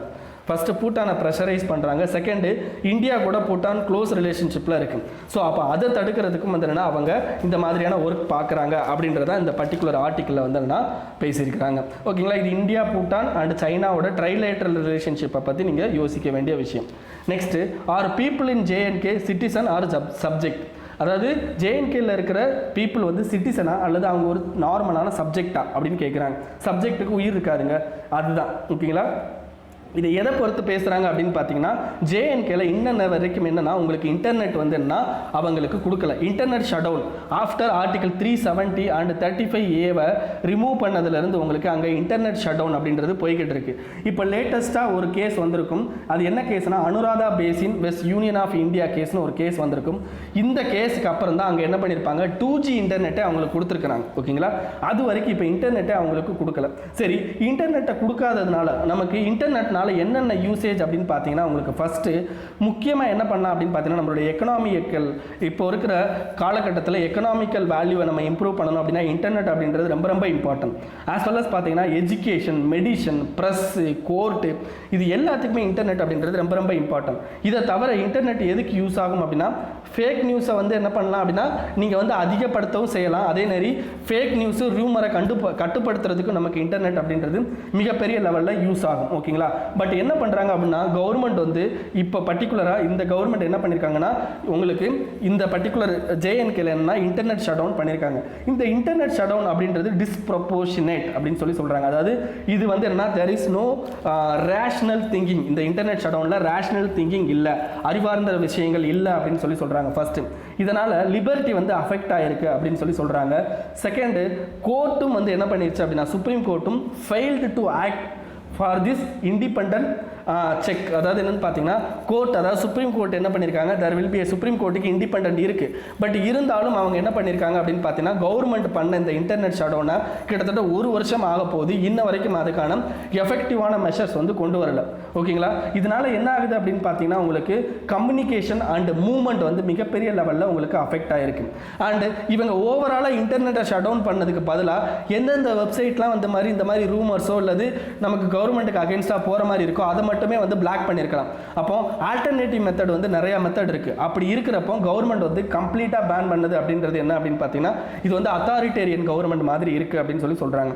இதுக்கு அடுத்து என்ன அப்படின்னு பார்த்தீங்கன்னா உங்களுக்கு நோ ஜஸ்டிஃபிகேஷன். அதாவது என்னென்னு பார்த்தீங்கன்னா இப்போ இன்டர்நெட் ஷட் டவுன் பண்ணாலே உங்களுக்கு டெரரிசம் கம்மியாயிரும் அப்படின்னு கவர்மெண்ட் சொன்னால் அதுக்கான ஜஸ்டிஃபிகேஷனே இல்லை. ஏன்னா இப்போ இன்டர்நெட் ஷட் டவுனில் இருந்துமே ஜேஎன்கேல உங்களுக்கு டெரரிசம் இன்க்ரீஸ் ஆகிருக்க தான் செய்யுது. ஓகேங்களா. அப்போ நோ ஜஸ்டிஃபிகேஷன் அப்படின்றது தெளிவாக தெரியுது. இதை தவிர என்ன அப்படின்னு பார்த்தீங்கன்னா நமக்கு ஆர்டிகல் 19 இருக்க freedom of speech and expression and freedom of business அப்படின்றது நமக்கு மிகப்பெரிய லெவலில் பாதிக்கப்பட்டிருக்கு அப்படின்னு சொல்லி சொல்கிறாங்க. ஓகேங்களா. ஸோ இப்போ இதுதான் மிகப்பெரிய இஷ்யூ. இதில் கோர்ட் வந்து இந்த Anuradha Bhasin versus union of India 2020 அப்படின்னு ஒரு கேஸ் இருக்கும். அந்த கேஸில் பார்த்தீங்க அப்படின்னா உங்களுக்கு என்னென்ன விஷயம்லாம் பண்ணியிருப்பாங்க அப்படின்னா நீங்கள் வந்து என்ன பண்ணியிருக்கீங்க அப்படின்னா ப்ரொஹிபிட்டரி ஆர்டர் வந்து கொடுத்துருக்கீங்க. அதாவது என்னென்னு பார்த்தீங்கன்னா இன்டர்நெட்டை ஷட் டவுன் பண்ணியிருக்கீங்க. அதுக்கான ஆர்டரை வந்து பப்ளிக்காக இஷ்யூ பண்ணணும் அப்படின்னு சொல்லிட்டு சுப்ரீம் கோர்ட் சொல்லியிருப்பாங்க. இது ஃபஸ்ட்டு. செகண்ட் என்ன அப்படின்னு பார்த்தீங்கன்னா சில வெப்சைட்டை என்ன பண்ணுங்க அப்படின்னா ஒயிட் லிஸ்டிங் பண்ணுங்கள். ஒயிட் லிஸ்டிங் அப்படின்னா ஒரு சில நல்ல வெப்சைட்ஸை நீங்கள் வந்து என்ன பண்ணுங்கள் 4G இன்டர்நெட் யூசேஜை யூஸ் பண்ணுற மாதிரி கொண்டு வாங்க அப்படின்னு சொல்லியிருக்காங்க. இதை தவிர என்ன அப்படின்னு பார்த்தீங்கன்னா மற்ற இதுக்கு வந்து 2G இன்டர்நெட் அலோவ் பண்ணுங்க அப்படின்னு சொல்லி கொடுத்துருக்காங்க. ஸோ இது மட்டும்தான் ஓரளவுக்கு பாசிட்டிவே தவிர மற்றபடி எந்த விதமான பாசிட்டிவ் இதுவும் நடக்கலை. இதுக்கு அடுத்து லேட்டஸ்ட்டாக சுப்ரீம் கோர்ட் என்ன பண்ணியிருப்பாங்க அப்படின்னா ஒரு 3 மெம்பர் ஸ்பெஷல் கமிட்டி கொண்டு வந்திருக்காங்க. அந்த கமிட்டி ஹெட் யாராக போட்டிருக்காங்கன்னா யூனியன் ஹோம் செக்ரட்டரியை போட்டிருக்காங்க. அந்த யூனியன் ஹோம் செக்ரட்டரி யாருன்னா யூனியன் ஹோம் மினிஸ்ட்ரி கீழே வர்றவர். அப்போ எப்படி வந்து JNKக்கு ஆதரவாக வந்து அவர் வந்து ஒரு ரிப்போர்ட் கொடுப்பாரு. அந்த இதுவும் வந்து என்னன்னா ஒரு ஃப்ளாட் கமிட்டி அப்படின்றதையும் இந்த பர்டிகுலர் ஆர்டிக்கலில் உங்களுக்கு சொல்லியிருக்காங்க. ஓகேங்களா. ஸோ இன்டர்நெட் ரிலேட்டடாக உங்களுக்கு மிகப்பெரிய லெவலில் உங்களுக்கு நமக்கு வந்து இந்த பர்டிகுலர் இண்டஸ்ட்ரியல் ரெவல்யூஷனில் இன்டர்நெட் அப்படின்றது ரொம்ப ரொம்ப இம்பார்ட்டன்ட். ஸோ அந்த இன்டர்நெட்டை தடை பண்ணும்போது ஆட்டோமேட்டிக்காக இவ்வளோ விஷயங்கள் நமக்கு பாதிக்கப்படுது. ஓகேங்களா. ஸோ அந்த விஷயங்களை நான் என்னென்னு சொல்லியிருக்கேன். ஸோ அதை பார்த்துக்கோங்க. ஓகேங்களா. நெக்ஸ்ட் என்ன அப்படின்னு பார்த்தீங்கன்னா டிரான்ஸ்ஃபார்மிங் ஹையர் எஜுகேஷன். அதுக்கடுத்து டிரான்ஸ்ஃபார்மிங் ஹையர் எஜுகேஷனில் உங்களுக்கு என்ன சொல்லியிருக்காங்க அப்படின்னு பார்த்தீங்கன்னா நமக்கு ஹையர் எஜுகேஷன் நமக்கு எஜுகேஷனாலே ரெண்டாக பிரிங்க. ஒன்று வந்து உங்களுக்கு பிரைமரி எஜுகேஷன், இன்னொன்று ஹையர் எஜுகேஷன். உங்களுக்கு பிரைமரி எஜுகேஷன் அப்படிங்கிறது ஸ்டேட் லிஸ்ட்டில் வரும். ஓகேங்களா. ஹையர் எஜுகேஷன் அப்படின்றது கன்கரண்ட் லிஸ்ட்டில் வரும். ஞாபகம் வச்சுக்கோங்க. சரி, இப்போ ஹையர் எஜுகேஷனில் இருக்க முக்கியமான 3 அப்ஜெக்டிவ்ஸ் என்ன அப்படின்னு பார்த்தீங்கன்னா ஃபஸ்ட்டு நாலேஜ் வந்து என்ன பண்ணணும் அப்படின்னு பார்த்தீங்கன்னா நமக்கு ரெலவெண்ட் டிசிப்ளினுக்கு ரெலவெண்ட்டாக கொடுக்கணும். இப்போ BSc கம்ப்யூட்டர் சயின்ஸ் படிக்கிறார் அப்படின்னா அந்த ரெலவெண்ட் கம்ப்யூட்டர் சயின்ஸ் நாலேஜை அவர் அக்யூர் பண்ண வந்திருக்காரு. ஸோ அதுக்கு ஏற்றாப்புல நம்ம என்ன பண்ணணும் அப்படின்னா அவருக்கு நாலேஜை நம்ம கொடுக்கணும். இது ஃபஸ்ட்டு. செகண்ட் என்ன அப்படின்னு பார்த்தீங்கன்னா இந்த பர்டிகுலர் எஜுகேஷன் ஹையர் எஜுகேஷன் அப்படின்றது என்ன அப்படின்னு பார்த்தீங்கன்னா ஹையர் எஜுகேஷன் முடிச்சுட்டு அதுக்கப்புறம் என்ன பண்ணுவாங்கன்னா ஜாப் ரிலேட்டட் ஒர்க்கு தான் போவாங்க, ஜாபுக்கு போவாங்க. அப்போ ஜாப் ரிலேட்டட் அந்த எஜுகேஷனல் அந்த கனெக்ஷன் வந்து இருக்கணும். நமக்கு ஜாபில் என்ன மாதிரியான ஸ்கில்ஸ் தேவைப்படுதோ அதை வந்து நம்ம இந்த எஜுகேஷனில் உள்ளே கொண்டு வந்திருக்கணும் ஹையர் எஜுகேஷனும். இது ரெண்டாவது ரெக்யர்மெண்ட். தேர்ட் என்ன அப்படின்னு பார்த்தீங்கன்னா ஹையர் எஜுகேஷன் நம்மளுடைய சோஷியல் ரிலேட்டடாக என்ன பண்ணும் அப்படின்னு பார்த்தீங்கன்னா சொசைட்டியை ஷேப் பண்ணுறதுக்கு சம் எக்ஸ்ட்ரா நாலேஜஸ் வந்து ப்ரொவைட் பண்ணும். இந்த 3 விஷயமும் இந்த ஹையர் எஜுகேஷனை பொறுத்த வரைக்கும் இம்பார்ட்டன்ட். பட் இப்போ நம்ம கண்ட்ரியில் இந்த ஹையர் எஜுகேஷனுக்கும் இந்த ஜாபுக்குமான கனெக்ஷன் இருக்கா அப்படின்னா இல்லை. ஓகேங்களா. அதை தவிர என்னென்னா சொசைட்டி ரிலேட்டடில் நமக்கு வந்து சொசைட்டியை ஷேப் பண்ணுற மாதிரி நம்ம ஏதாவது வந்துன்னா நம்ம ஒரு இம்ப்ரூவ்மெண்ட் வந்து கொண்டு வந்திருக்கோம் அப்படின்னா இல்லை. ஜஸ்ட் நம்ம என்ன பண்ணுறோம் சிலபஸ் அப்படின்றத ஒன்று ஃபிக்ஸ் பண்ணுறோம், அந்த சிலபஸை கம்ப்ளீட் பண்ணுறோம். ஸோ இப்படி இருக்கிறதுனால நம்மளுடைய ஹையர் எஜுகேஷனில் மிகப்பெரிய லெவலில் நமக்கு டவுன் க்ரோத் வந்து இருக்குது அப்படின்னு சொல்லியிருக்கிறாங்க. ஓகேங்களா. ஸோ இதை வந்து இம்ப்ரூவ் பண்ணுறதுக்கு கவர்மெண்ட் என்ன பண்ணணும் அப்படின்னா இந்த பர்டிகுலர் பேண்டமிக் அப்படின்றது உங்களுக்கு ஒரு பாசிட்டிவ் சுச்சுவேஷன். இதை யூஸ் பண்ணி நம்ம கவர்மெண்ட் வந்து என்ன பண்ணணும் அப்படின்னா அந்த இதை நம்மளுடைய ஹையர் எஜுகேஷனோட இதை வந்து சேஞ்ச் பண்ணணும் அப்படின்றத சொல்லியிருக்காங்க. ஓகேங்களா. Next issues supreme court issue notice to lawyer Prashant Bhushan. Lawyer Prashant Bhushan அப்படின்றவர் ஒரு ட்விட் போட்டிருக்காரு. அந்த ட்விட் வந்து என்னன்னா ஹைகோர்ட் சுப்ரீம் கோர்ட்டை கண்டெம்ட் பண்ணுற மாதிரி இருக்குது அப்படின்றாங்க. ஸோ கண்டெம்ட் ஆஃப் கோர்ட்டை வந்து எடுத்துகிட்டு வந்திருக்காங்க. சரி, கண்டெம்ட் ஆஃப் கோர்ட் அப்படின்றது எந்தெந்த ஆர்டிகல் கீழே வரும் அப்படின்னா சுப்ரீம் கோர்ட்டை நீங்கள் கண்டெம்ட் ஆஃப் கோர்ட் பண்ணிங்கன்னா ஆர்டிகல் 129 அல்லது ஆர்டிகல் 142 மூலமாக உங்களை தண்டிக்கலாம். இதே இது ஹைகோர்ட் அப்படின்னா ஆர்டிகல் 215. சரி, இதை தவிர டிஸ்ட்ரிக்ட் கோர்ட்டுக்கு கண்டெம்ட் ஆஃப் கோர்ட் இருக்கான்னா எஸ் அங்கேயும் இருக்குது. அதை யார் பார்த்துப்பாங்கன்னா ஹைகோர்ட் பார்த்துப்பாங்க. ஓகேங்களா. ஸோ இதை தவிர என்னன்னா கண்டெம்ட் ஆஃப் கோர்ட்டை ரெண்டாக பிரிக்கலாம். ஒன்று சிவில் கண்டெம்ட், இன்னொன்று கிரிமினல் கண்டெம்ட். ஓகேங்களா. ஸோ சிவில் கண்டெம்ட்டில் என்னெல்லாம் வரும், கிரிமினல் கண்டெம்ட்டில் என்னெல்லாம் வரும், என்ன மாதிரியான தண்டனைலாம் கொடுப்பாங்க, and contempt of court and freedom of speech and expression. சிட்டிசனுக்கு வந்து freedom of speech and expression இருக்குது. ஆஸ் வெல் அஸ் அவன் அதை யூஸ் பண்ணி ஏதாவது பேசினானா அது கண்டெம்ட் ஆஃப் கோர்ட்டுக்கும் போகுது. ஓகேங்களா. கண்டெம்ட் ஆஃப் கோர்ட்டில் வந்து கோர்ட் வந்து நம்மளை தண்டிக்கிறதுக்கு உரிமை இருக்குது. அப்போ இது ரெண்டுக்குமே வந்து என்ன ஆகுது அப்படின்னு பார்த்தீங்கன்னா ஒரு கான்ஃப்ளிக்ட் வந்து இங்கே கிரியேட் ஆகுது. ஸோ அந்த கான்ஃப்ளிக்ட்டை பற்றி நீங்கள் வந்து மெயின்ஸில் படிக்க வேண்டியிருக்கும். இதை தவிர கண்டெம்ட் ஆஃப் கோர்ட்டை பற்றி ப்ரிலிம்ஸில் தெரிஞ்சுக்க வேண்டியிருக்கும். ஆஸ் வெல் அஸ் மெயின்ஸ்லையும் தெரிஞ்சுக்க வேண்டியிருக்கும். இதை தவிர இந்த பேஜ் நியூஸ் அதாவது பேஜ் நம்பர் 9 பார்த்தீங்கன்னா நிறைய பேசியிருக்காங்க. PM மோடி வந்து என்ன பண்ணியிருக்காரு, US வேம்ஸை வந்து நம்ம இந்தியாவில் வந்து இன்வெஸ்ட் பண்ணுறதுக்காண்டி இந்தியா ஐடியாஸ் சம்மிட்டில் வந்து பேசியிருக்காரு. இந்தியா ஐடியா சம்மிட்டை நேற்றே நம்ம பார்த்துட்டோம். ஸோ அதை போய் பார்த்துக்கோங்க. இதை தவிர நம்மளுடைய ஜெய்சங்கர் அவர்கள் வந்து யூஎஸ் வந்து மல்டிபோலார் லெவலில் வந்து ஆக்ட் பண்ணணும், மல்டிபோலார் வேர்ல்டு கூட ஆக்ட் பண்ணணும் அப்படின்றாரு. மல்டிபோலார் வேர்ல்டு கூட நம்ம நிறைய கனெக்ஷனை வந்து யூஎஸ் வந்து ஏற்படுத்திக்கணும் அப்படின்னு சொல்கிறாரு. அண்ட் வந்து என்னென்னா இந்தியாவும் யூஎஸும் வந்து என்னென்னா சைனாவை வந்து எதிர்க்கிறதுக்கு சேர்ந்து வேலை பார்க்கணும் அப்படின்னு சொல்லிட்டு யூஎஸோட மைக் பாம்பியோ அப்படின்றவர் பேசியிருக்காரு. இதெல்லாம் வந்து ஒரு வார்த்தையில் வந்து நீங்கள் படிக்க வேண்டியது. ஸோ அதெல்லாம் அங்கே படிச்சுக்கோங்க, ஓகேங்களா? அதனால் நான் அதை இங்கே எடுக்கலை. நெக்ஸ்ட்டு நமக்கு ஏடிஆர் அப்படின்றது அசோசியேஷன் ஆஃப் டெமோக்ராட்டிக் ரிஃபார்ம்ஸ் அப்படின்ற ஒரு என்ஜிஓ. அவங்க என்ன பண்ணுவாங்க அப்படின்னா இயர்லி இந்த ராஜ்யசபா எம்பிஸ், லோக்சபா எம்பிஸ் இவங்க மேலே எவ்வளோ கிரிமினல் கேசஸ் இருக்குது, அவங்களுடைய சொத்துக்கள் மதிப்பு என்ன அப்படின்னு சொல்லிட்டு என்ன பண்ணுவாங்க அப்படின்னா ரிப்போர்ட் வெளியிடுவாங்க. அந்த ரிப்போர்ட்டில் பார்த்தீங்க அப்படின்னா கிட்டத்தட்ட 24% ஆஃப் ராஜ்யசபா மெம்பர்ஸ் கிட்டத்தட்ட பார்த்தீங்க அப்படின்னா 233 சீட்டில் இப்போ 229 சீட்ஸ் வந்து ஃபில் ஆகிருக்கு. இந்த 229ல் 24% ஆஃப் எம்பிஸ் வந்து என்ன ஆயிருக்காங்க அப்படின்னா அவங்க மேலே கிரிமினல் கேசஸ் இருக்குது அப்படின்றாங்க. இதில் பார்த்தீங்க அப்படின்னா பிஜேபியில் மொத்தம் 77 மெம்பர் இருக்காங்க. அந்த 77 மெம்பரில் 14 மெம்பர் மேலே உங்களுக்கு கிரிமினல் கேஸ் இருக்குது. இந்த கோடை தப்பாக நினச்சிக்காதீங்க, இது பர்சன்டேஜுங்க, ஓகேங்களா? பிஜேபிக்கு தான் ரொம்ப கம்மியாக இருக்குன்னு நினைக்காதீங்க, பிஜேபிக்கு தான் அதிகமாக இருக்கும். ஏன்னா வந்து என்ன அப்படின்னு பார்த்தீங்கன்னா இந்த இதில் மொத்தம் 77 மெம்பர் இவங்ககிட்ட இருக்காங்க. இதே இது ஆர்ஜேடியில் பாருங்கள் 5 மெம்பர் தான் இருக்காங்க. அதனால் இவங்களுக்கு பர்சன்டேஜ் வைஸ் இன்க்ரீஸ் ஆகிருக்க தவிர இங்கே பர்சன்டேஜஸ் கம்மியாக இருக்கிறது காரணம் இங்கே 77 மெம்பர் இருக்காங்க, ஓகேங்களா? ஸோ பார்த்தீங்கன்னா கிட்டத்தட்ட பிஜேபியில் 14 மெம்பர் கிரிமினல் கேஸோடு இருக்காங்க. காங்கிரஸில் வந்து என்னென்னா 40 மெம்பர், அதில் ஓவராலாக 8 மெம்பர் வந்து கிரிமினல் கேசஸோடு இருக்காங்க, ஓகேங்களா? இதை தவிர அவங்களுடைய சொத்து மதிப்புகள் பார்த்தீங்க அப்படின்னா சொத்து மதிப்புகளில் டோட்டலாக இருக்கிற 229 எம்பியில் 203 எம்பிஸ்க்கு, ஓகேங்களா, 203 எம்பிக்கு 1 கோடிக்கு மேலே என்னென்னா அவங்களுக்கு சொத்து மதிப்பு இருக்குது. இதில் பிஜேபியில் இருக்க 90% ஆஃப் எம்பிஸ்க்கு வந்து 1 கோடிக்கு மேலே சொத்து இருக்குது. காங்கிரஸில் இருக்க 93% ஆஃப் எம்பிக்கு மேலே 1 கோடிக்கு மேலே சொத்து இருக்குது. ஏடிஎம்கேல, ஓகேங்களா, ஏடிஎம்கேல இருக்காங்க பார்த்தீங்களா, அவங்கள 100% எல்லா எம்பிஸுக்கும் 1 கோடிக்கு மேலே சொத்து இருக்குது, ஓகேங்களா? இருக்கிறதுலே நமக்கு அதிகமாக சொத்து வச்சிருக்கவர் யார் அப்படின்னு பார்த்தீங்கன்னா உங்களுக்கு ஜனதாதள் எம்பி வந்து 4078 கோடி வச்சிருக்காரு, ஓகேங்களா? இதை தவிர என்ன அப்படின்னு பார்த்தீங்கன்னா ஆந்திர பிரதேசில் இருக்க ஒய்எஸ்ஆர்பி காங்கிரஸ் இருக்குது பார்த்தீங்களா, ஒய்எஸ்ஆர் காங்கிரஸ் இருக்குது பார்த்தீங்களா, அதில் இருக்கிற ஒரு எம்பிட்ட 2577 கோடி இருக்குது, ஓகேங்களா? ஸோ இந்த மாதிரி நிறையா பேர் வந்து என்னென்னா நிறையா கோடிகள் வச்சுருக்காங்க. இதை தவிர என்ன அப்படின்னு பார்த்தீங்கன்னா உங்களுக்கு பிஜேபி எம்பி, ஓகேங்களா, பிஜேபி எம்பி மணிப்பூர் எம்பி ஒருத்தர் இருக்கார், அவர் இருக்கிறதுலே கம்மியான அமௌண்ட் வச்சுருக்காரு. இதை தவிர ஆம் ஆத்மி பார்ட்டியில் இருக்க ஒரு எம்பி இருக்கிறதுலே கம்மியான அமௌண்ட்டும் வச்சுருக்காரு, ஓகேங்களா? ஸோ இதில் என்ன தெரிஞ்சுக்கணும் அப்படின்னா இந்த particular association of democratic reforms ரொம்ப ரொம்ப ரொம்ப ரொம்ப இம்பார்ட்டன்ட். இதில் நீங்கள் தெரிஞ்சுக்க வேண்டியது கிரிமினலைசேஷன் ஆஃப் பாலிடிக்ஸை பற்றி தெரிஞ்சுக்கணும், ஓகேங்களா? அண்ட் மணி வேல்யூ எந்த அளவுக்கு வந்து பாலிடிக்ஸில் வந்து இம்பார்ட்டன்ட் அப்படின்றத தெரிஞ்சுக்கிறதும் அதை பற்றி நீங்கள் மெயின்ஸில் எழுதுறதுக்கும் உங்களுக்கு இந்த பர்டிகுலர் ஆர்டிக்கல் வந்து யூஸ் ஆகும், ஓகேங்களா? ஸோ இதை பற்றி கிரிமினலைசேஷன் ஆஃப் பாலிடிக்ஸை பற்றி தெரிஞ்சுக்கணும்னா இந்த பர்டிகுலர் ஆர்டிக்கலில் போய் படிங்க.